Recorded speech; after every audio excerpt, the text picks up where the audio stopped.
There's some big changes to the Royal Caribbean drink package. Let's talk about it.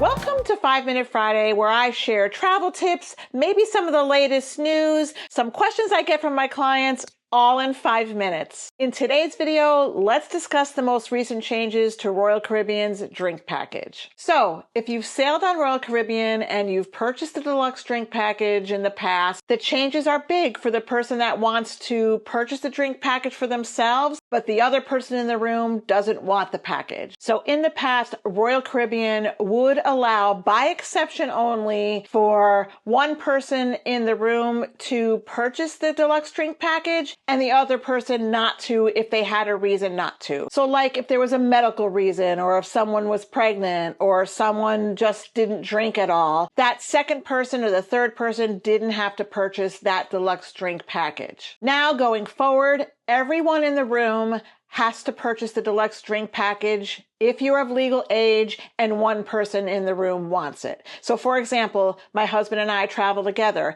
If he wants to purchase the deluxe drink package, I have to purchase it as well. There are no exceptions. Royal Caribbean implemented this because, as usual, people were taking advantage of the system. And one person was purchasing the drink package and maybe the other person in the room wasn't, and they were sharing the drink package. So the people who broke the rules ruined it for everybody else, unfortunately. There are absolutely no exceptions to this at all. The rule is hard and fast. Royal Caribbean will not make any exceptions. So you're either all in with the people in your room or you're not. And it is important to note that this is of people who are of legal age. So if you have 2 adults and 2 children, obviously those 2 children don't have to purchase that deluxe drink package, but the 2 adults do if one person wants it. Now I have a video I made on is the drink package worth it at all? And I'll link that video in the description below, because you really have to do the math to decide if it works for you or if it doesn't work for you. And now with this change, you got to do the math even more. Like, how much are you going to drink?